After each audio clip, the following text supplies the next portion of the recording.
سلام، به بوکادیو خوش آمدید. خوانش کتاب سقراط اکسپرس، بخش دوم، ظهر 8. چطور مثل گاندی مبارزه کنی.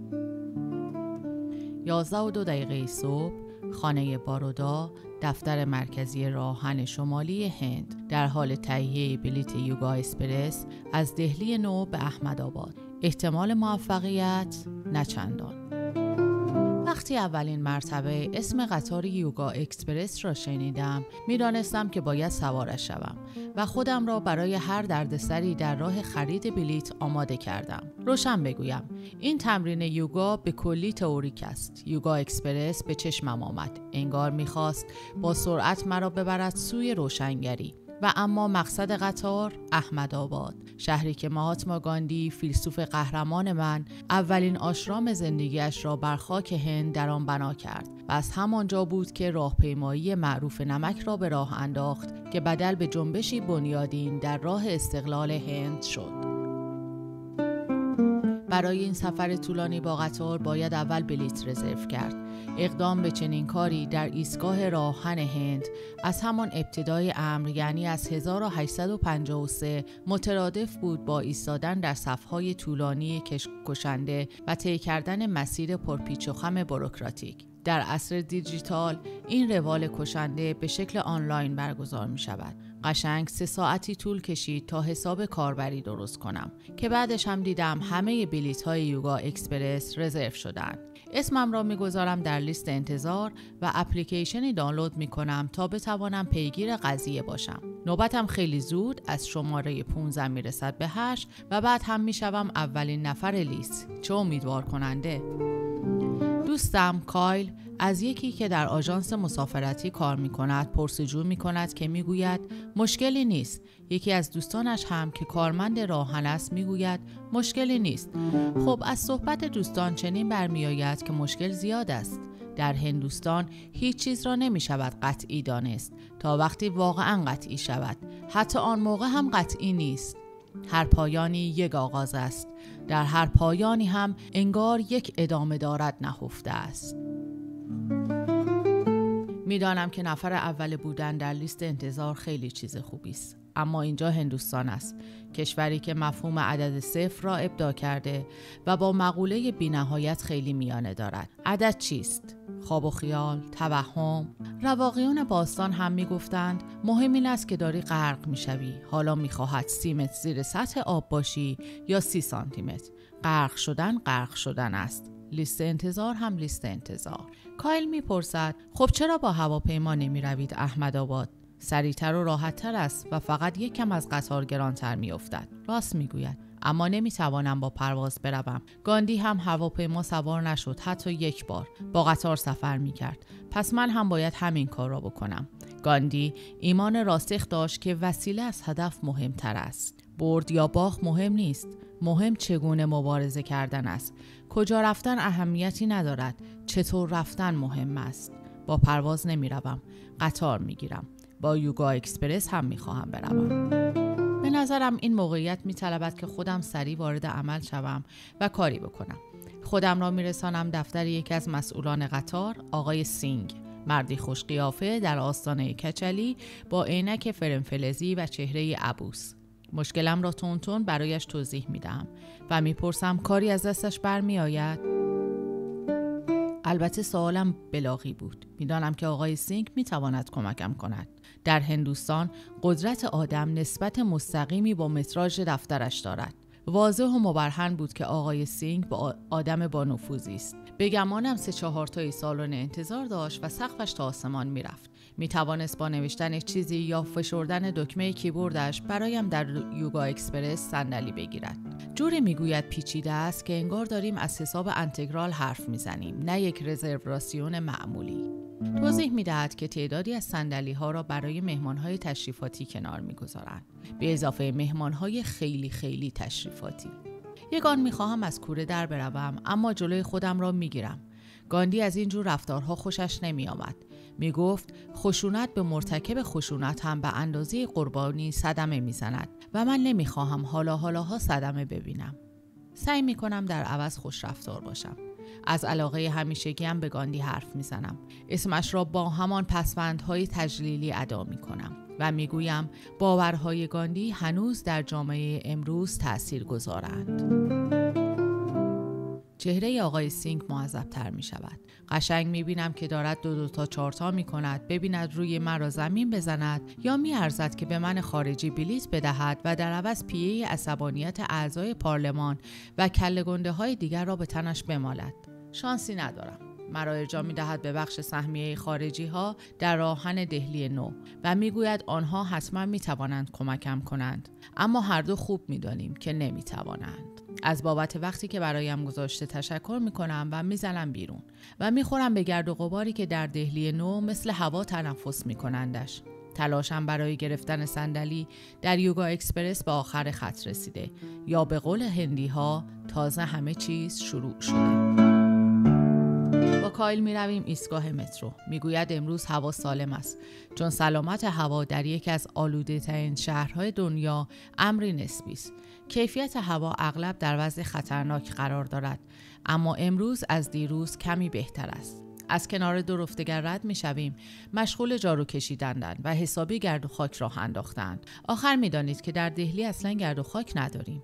کایل می گوید بهتر ماسکتون رو بزنید. دست می کنم توی جیبم تا ماسک پارچه‌ای شلوول سیاه خاکستری را پیدا کنم. فروشنده اطمینان داده بود که این ماسک از ریه ها هم محافظت می کند. به پول ما شد $1.5. شک دارم. گاندی اگر می بود و وضع اسفبار هوای هند را می دید نگران می شد، اما زیاد تعجب نمی کرد. بیش از 1 قرن پیش از معضلات صنعتی شدن شهرها گفته بود. می گفت آینده هند در روستاهاست نه شهرها. اگر صرفاً از حیث اقتصادی به قضیه نگاه کنیم، حرف گاندی درست به نظر نمی آید. شهرهای هند به سرعت در حال ترقی‌اند، در حالی که روستاها فقیرتر و فقیرتر می شوند. البته که در روستا می شود یک دل سیر در هوای پاک نفس کشید. از کنار چند نفر رد می شویم که درست گوشه پیاده رو اندازی پهن کرده و نشستن. دختر 5-6 ساله‌ای دارد به کتابی نگاه می کند. پا برهنه است و کرکسیف. 2 جوان هم به کتاب اشاره می کنند و با دختر به زبان هندی حرف می زنند. کایل می گوید معلم خصوصی اند. دختر گداست. هیچ وقت رنگ درس مدرسه را به خود ندیده. این 2 جوان داوطلب هم مدرسه را آوردن، همینجا به او درس میدهند. گاندی حتما از این حرکت انسان دوستاده خوشش می آمد. هند همین است. هر بار میایی قیدش را بزنی و دورش را خط بکشی، به این جور مهربانی ها برمیخوری و ایمانت برمیگردد. وارد ایستگاه مترو دهلی میشویم. انگار پا به دنیای دیگر گذاشته ایم. همه چیز تمیز، براق و نوست. کایل با افتخار میگوید شاهراه دهلی. میرویم سوار قطاری شویم که یکم من این پا و آن پا میکنم. وحشتناک شلوغ است. بهتر نیست صبر کنیم بعدی بیاید؟ کایل میگوید نه، بعدی هم همینه، ساعت شلوغیه. میگویم امروز یک شنبه است تا. کایل یک جوری میگوید اینجا هندوستانه که انگار همین تک کلمه گویای همه چیز هست که هست. با هر ضرب و زوری که هست سوار میشویم و دوباره آن صدای ضبط شده میآید که مراقب فضای خالی میان سکو و قطار باشید. از سفر لندن تا امروز نشنیده بودمش. اینجا البته فاصله میان سکو و قطار خیلی بیشتر و خطرناکتر است.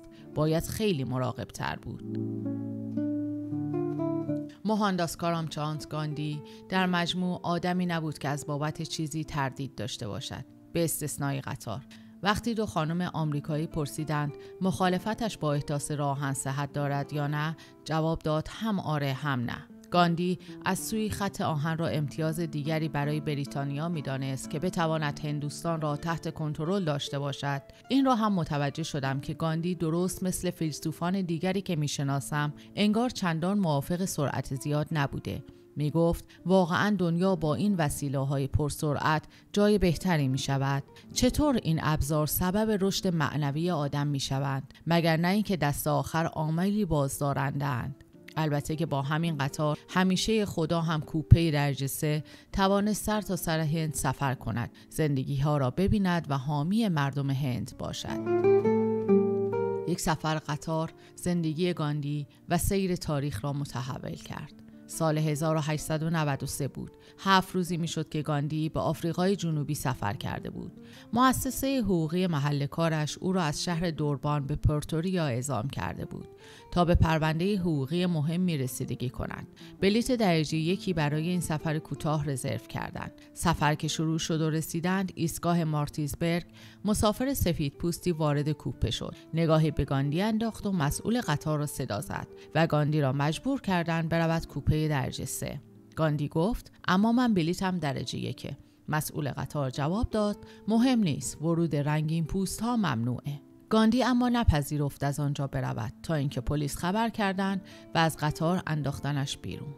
شب سردی بود. پالتوش هم توی چمدانش جا مانده و غرورش نگذاشته بود چیزی بگوید. میلرزید و به فکر فرو رفته بود. باید برمیگشت هند یا میماند آفریقای جنوبی و با بی‌عدالتی درست مثل اتفاق چند دقیقه پیش میجنگید. سپیدگی زد به جوابش رسیده بود. برگشتن به هند بدون ادای وظیفه‌ام کاری بزدلانه است. مشکلی که از سر گذراندم خیلی هم مهم نبود. فقط نشانه‌ای بود از وجود زخمی عمیق در جامعه، تعصب نژادی. اگر شدنی است، باید این مرض را ریشه‌کن کنم و سختی‌های مسیر را به جان بخرم. در آن لحظه مسیر را انتخاب کرد که به رغم همه موانع و مصائب و حوادث ریز و درشتش تا آخر عمر وفادار به آن ماند.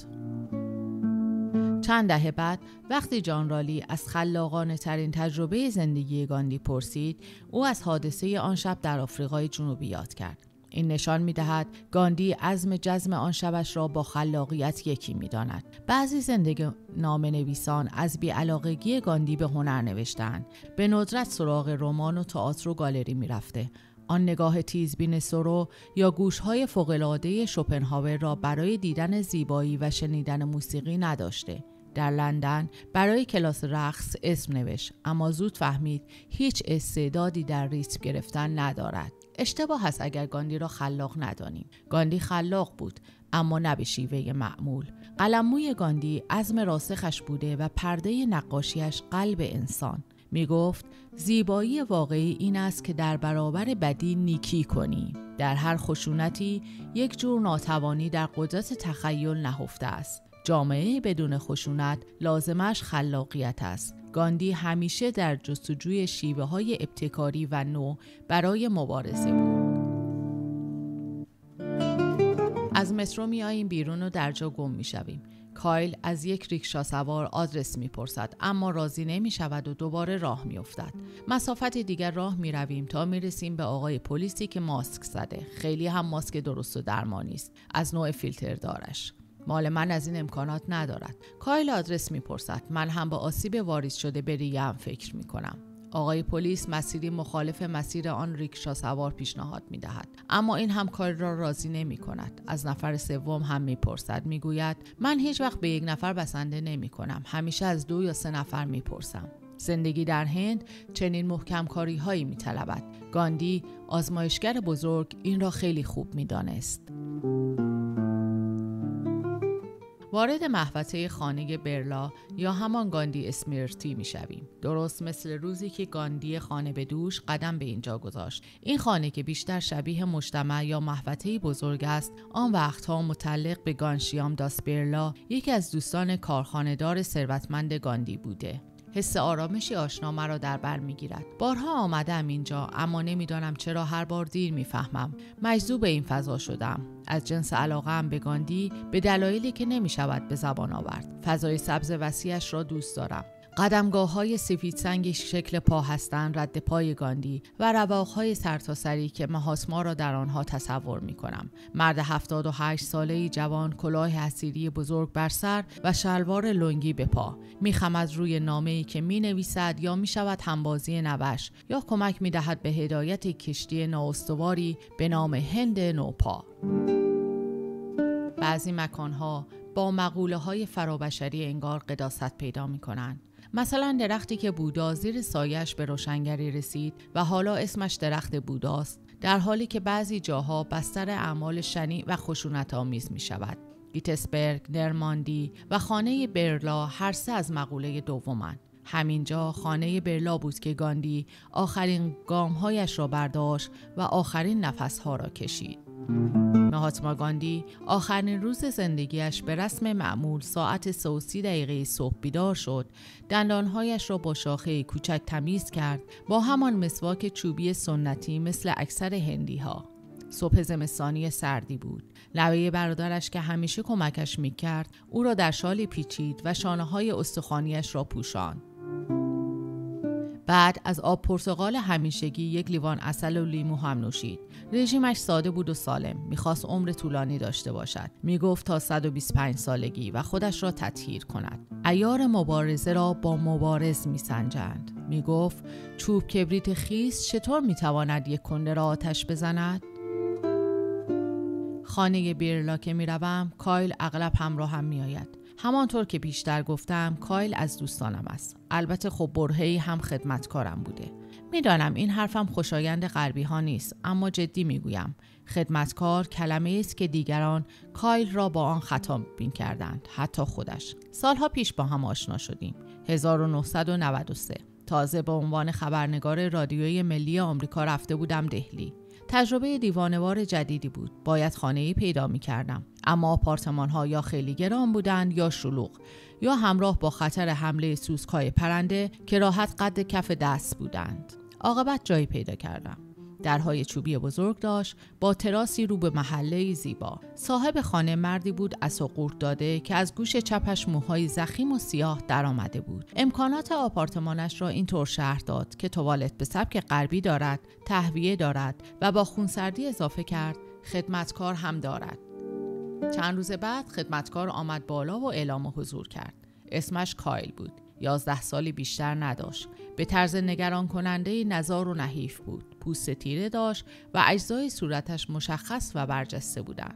خودم را برای تفاوت‌های فرهنگی هند آماده کرده بودم. منتها نه این یکی. پریدم پایین تا با صاحب خانه صحبت کنم، اما کایل مانعم شد. گفت البته بیشتر اشاره کرد که بمانم. انگلیسی بلد نبود. با خودم قضیه را سبک سنگین کردم. اگر کایل این طفل یتیم برای من کار نکند، خب میرود سراغ یکی دیگر و خدا میداند چه رفتاری با او بشود. اگر در این وضع بی خیال کایل میشدم، انگار شانه خالی میکردم. اینطور شد که کایل هر بعد از ظهر می آمد بالا و در می زد. البته دروغ چرا، در تمیزکاری هیچ مهارت نداشت، بیشتر گربه شور می کرد، اما بچه‌ای ذاتاً مهربان و صادق بود. بعدش هم که معلوم شد در تعمیر لپتاپ و پرینترهای بدقلق اعجوبه‌ای است برای خودش. کایل با گوش دادن به حرفای من و همسرم انگلیسی یاد گرفت. چیزی نگذشت که اصطلاحات انگلیسی را توتیوار تکرار می‌کرد، مثل من رفتم یا شوخی نکن. به مرور داستان زندگیش هم برایم تعریف کرد که چند سال قبل پدر و مادرش را از دست داده بوده، که چقدر عاشق کریکت بوده و چطور از صاحب خانه کتک می‌خورده اگر نمی‌توانسته درست چپاتی بپزد. چپاتی نوعی نان سنتی هندی. یادم نمیآید دقیقاً کی تصمیم گرفتیم کمکش کنیم، اما همینقدر یادم است که گرفتن معلم خصوصی زیاد خرج بر نداشت. کایل خیلی زود وارد مدرسه شد. بعدش هم که خانه عوض کردیم با ما آمد. اصولاً هنوز کارمند ما محسوب میشد، اما از جایی به بعد دیگر ما را والدین خودش میدانست. کمی معذب شده بودم، اما خوب نمیشدم نقش تازه را انکار کرد. همیشه خیال می‌کردم رابطه‌ام با کایل برای خودش داستان هیجان انگیزی است. دست سرنوشت پسر هندی یتیم را بر سر راه یک آمریکایی نیکسرش می‌گذارد. پسر می‌کوشد همه آن محرومیت‌ها را پشت سر بگذارد. پشت کار دارد و تا ابد قدردان کمک‌های آقای آمریکایی نیکوکار می‌ماند. اما بعد از آن که از هند رفتم، من و کایل 10-12 سالی در پرده دوم نمایش ماندیم. به لطف کمک‌های مالی هم که هر 3 ماه یک بار واریز می‌شد، کایل در آپارتمان نقلی در دهلی زندگی می‌کرد که زمستان یخ بود و تابستان سوزان. تنها همدمش سگی بود از نژاد پامریان به اسم انوی. وقتی گفت شغل آبدارچی بودن را قبول نکرده، فرصتی که اگر با من آشنا نشده بود با کله میرفت سراغش، عصبانی شدم. اما تعجب نکردم. سطح توقعش را بالا برده بودم که در کشوری با بیش از 1 میلیارد آدم ناآرام چیز خطرناکی است. دوستان هندی هم قضیه را از بیرون می‌دیدند و چندان خوشبین نبودند. می‌گفتند طرز فکرت آمریکاییه. انگار از مرض روحی روانی مخصوصی حرف می‌زدند. کایل مال طبقه پایین جامعه است. کاشت پایینیه، همینقدر میتونه پیشرفت کنه. حقیقت رو قبول کن. با خودم گفتم بیراه نمیگویند و کوشیدم این احتمال را در نظر داشته باشم که من و کایل شاید تا آخر عمر بیخ ریش هم باشیم. اما باز هم نتوانستم بگذرم از این تصویر ساده دلانه که روزی کایل زندگی آزاد و از آن خودش را تجربه خواهد کرد. واقعا هم همینطور شد. داستان ما از یک نسخه هالیوودی هم پرماجراتر شد، اما پایانش همانقدر شاد بود. کایل امروز در محله‌ای در بوداغان زندگی می‌کند و آرمان‌هایش از جنس طبقه متوسط است. ازدواج کرده و بچه دار شده، صاحب خانه هم هست.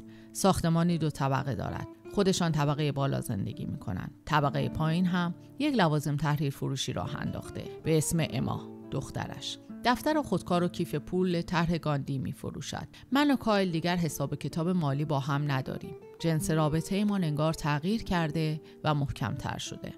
روزی زمستانی که گرم است به نسبت زیر ستونهای مرمری قدم میزنیم که میرسد به همان جایی که گاندی جان باخت. کایل میداند چقدر شیفته گاندیم. برایش متأثر کننده و به گمانم کمی عجیب است. هندی ها همانقدر گاندی را میشناسند که آمریکایی ها جورج واشنگتن را. چهره‌ای با شمایل رمزآمیز پدرانه که با احترام از او یاد می شود و اسکناس رایج مملکت هم به تصویرش مزین شده. می ایستیم تا کمی خنک شویم و زیبایی آرام خانه برلا را هم دلسیر تماشا کنیم که کایل برمیگردد و میپرسد چرا اینقدر گاندی را دوست دارید؟ نمیدانم چه جوابی بدهم. میبینم که علاقه‌ام به گاندی خیلی منطقی به نظر نمی آید. نه هندیم نه مرتاض. درست است که ضد خشونتم، اما این گرایش هیچ وقت خیلی جدی و جنجالی نبوده است. گاندی رهبر مردمش بود. من کسی را رهبری نمی کنم، حتی پارکر سگم را که فقط و فقط کتبسته تسلیم نیروی عظیم‌تری است، غذا. وسایل زندگی گاندی روزی که مرد همش در کیف دوشیش جا شد. مال من اما یک کم بیشتر جا میگیرد و همچنان هم میخرم. با همه این حرفها گاندی با من حرف زد و من به گوش جان شنیدم. 3 سالی که هند زندگی میکردم گاندی نرمک در ضمیر خاطرم جا گرفت. اصلاً مگر میشود جا نگیرد؟ حالا ایده هایش هیچ. تصویرش که همه جا بود. روی پول، ساختمان‌های اداری، دفترهای مخابراتی هم عکسش را در حال حرف زدن با تلفن داشتند، با آن گوشی گنده که سر گاندی را کوچکتر نشان میداد.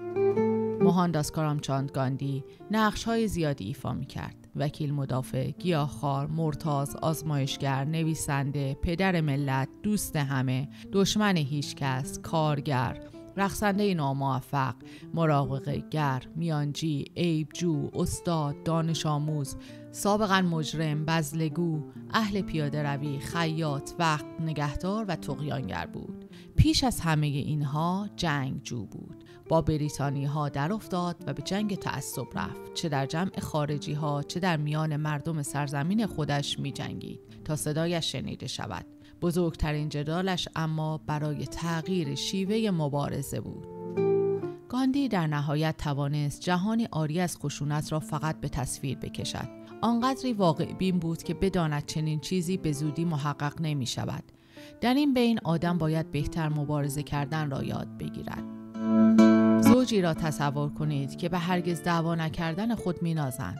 پس خبر جداییشان نباید خیلی غافلگیرتان کند. درست و به قاعده دعوا کردن برای آدم سازنده است. طرفین به راه حل منصفانه‌ای میرسند که بی جدل اصلاً میسر نمیشد.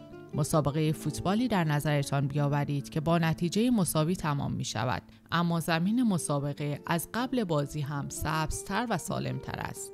جنگیدن و مبارزه برای گاندی نه شر لازم که خیر واجب بود، البته به شرط درست جنگیدن. پایان بخش اول. سپاس از همراهی شما.